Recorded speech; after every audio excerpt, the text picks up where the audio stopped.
Morning guys, मैं हूं मनीष कुमार शर्मा और आज मैं आपको बताने जा रहा हूं एक्टिव एंड पैसिव वॉइस। इससे पहले कि अगर आपने हमारे इस चैनल को सब्सक्राइब नहीं किया है तो कृपया वो सब्सक्राइब कर लें ताकि हमारा कोई भी नोटिफिकेशन से आपको मिलता रहे। गाइज, बहुत सारे टीचर्स ऐसे होते हैं जो स्टूडेंट्स के मन में एक भय व्याप्त कर देते हैं और वो भय ये होता है कि जब तक से आपको टेंस नहीं आएगा तब तक से आप एक्टिव से पैसिव नहीं बना सकते। आज मैं इस वीडियो में आपको बताने वाला हूं कि एक्टिव से पैसिव कैसे बनाते हैं, यानी कि जब एग्जाम में आते हैं कि change into active to passive voice, active से पैसिव कैसे बनाए जाते हैं। अगर आपको टेंस नहीं भी आता हो, अगर आपको इंग्लिश से हिंदी करने नहीं भी आता हो, अगर आपको इंग्लिश से हिंदी ट्रांसलेशन नहीं भी आते हो तो भी आप एक्टिव से पैसिव बना सकते हैं। उस भय को दूर कर दीजिए कि अगर जब तक से आपको टेंस नहीं आएगी तब तक से आप एक्टिव से पैसिव नहीं बना सकते, तब तक से आप वॉइस नहीं सीख सकते। ये सारा झूठ है।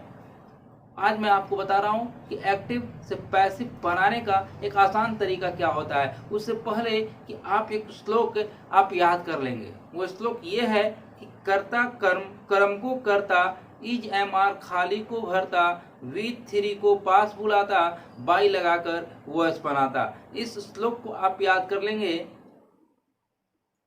आइए अब मैं आपको बताता हूं कि जब भी अगर आप एक्टिव से पैसिव बनाते हैं तो एक्टिव में अगर कभी भी सब्जेक्ट, वर्ब और ऑब्जेक्ट आता है, यानी कि जब आप ये देखिएगा कि जब उस वाक्य में सब्जेक्ट, वर्ब और ऑब्जेक्ट आए होंगे तो आपको न तो उसकी टेंस पहचानने की जरूरत है और न ही उसका हिंदी अनुवाद करने की जरूरत है। बस आप उसे क्या कीजिएगा तो उस ऑब्जेक्ट को सब्जेक्ट बना करके रख देंगे।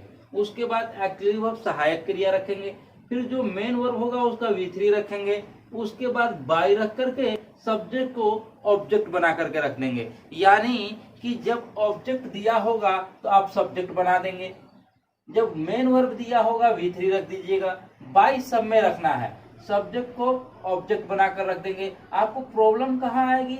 सहायक क्रिया यानी कि एक्सिलरी वर्ब लिखने में। तो एक्सिलरी वर्ब कैसे लिखते हैं तो ध्यान पर रखेंगे कि अगर मेन वर्ब में, अगर एक्टिव वॉइस में क्रिया का पहला या पांचवा रूप दिया रहेगा तो आप ऑब्जेक्ट के अनुसार यहाँ पर इज एम आर का प्रयोग करेंगे। अगर क्रिया का दूसरा रूप दिया रहेगा तो आप ऑब्जेक्ट के अनुसार यहाँ पर वाज और वर का प्रयोग करेंगे। अगर तीसरा रूप दिया होगा तो तीसरा रूप पहचानने का मैं एक बिल्कुल आसान तरीका बताता हूँ। ये हमेशा हैज, हैव, हैड के साथ ही आता है, कभी भी अकेले नहीं आता है। तो अगर क्रिया का तीसरा रूप दिया होगा तो हम बीन का प्रयोग करेंगे और अगर क्रिया का चौथा रूप दिया होगा तो हम बीइंग का प्रयोग करेंगे। चौथा रूप का कहने का तात्पर्य होता है मुख्य क्रिया में ING। अब मैं जैसे आपको दिखाता हूं, चाहे वो टेंस कोई भी हो। अगर मैंने ये कहा कि Ram it's a mango, Ram it's a mango, अब मुझे इसका टेंस से कोई लेना देना नहीं है। ये कौन सा टेंस है, ये इसकी हिंदी क्या होगी, मुझे इससे कोई लेना देना नहीं है। बस मैंने देखा कि ये सब्जेक्ट है, ये वर्ब है और ये ऑब्जेक्ट है। अब मुझे करना क्या है कि जब सब्जेक्ट, वर्ब, ऑब्जेक्ट आते हैं तो क्या करते हैं, इस ऑब्जेक्ट को सब्जेक्ट बनाकर लिखते हैं। सो मैंने ऑब्जेक्ट को सब्जेक्ट बना दिया अ मैंगो, उसको सहायक क्रिया रखना है। इट्स क्रिया का है पांचवा रूप है, जब पांचवा रूप होता है तो इज एम आर का प्रयोग करते हैं। अ मैंगो के अनुसार इज हो गया, उसके बाद कह रहा है V3, इट का V3 क्या हो गया, इटेन। उसके बाद कह रहा है बाई सब में लगाना है आपको, बाई हो गया। फिर राम सब्जेक्ट को ऑब्जेक्ट बना देना है, मैंने सब्जेक्ट को ऑब्जेक्ट बना दिया। यानी कि टेंस से कोई लेना देना नहीं है। अब जैसे दूसरा, अब मान के चलिए कि अब आपको लगता हो कि नहीं ये तो आसान सा था, राम इट्स अ मैंगो, आपने तो बिल्कुल आसान से बना दिया। चलिए आइए हम थोड़ा सा चेंज करके देखते हैं और टेंस को मैं बदल देता हूं। और टेंस को मैं बदल करके मैं यहां पर एक दूसरा लिखता हूं, आई eight an apple, I eight an apple. अब इसका पैसिव बनाइए।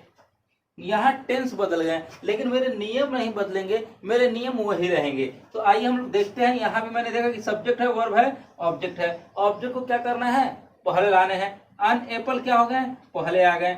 जब अन एप्पल पहले आ गए तो उसके बाद मैंने देखा क्रिया का कौन सा रूप है, तो इट, एट क्रिया का दूसरा रूप है। जब क्रिया का दूसरा रूप होता है तो वाज और वर का प्रयोग करते हैं। एन एप्पल के अनुसार क्या हो गया, वाज हो गया।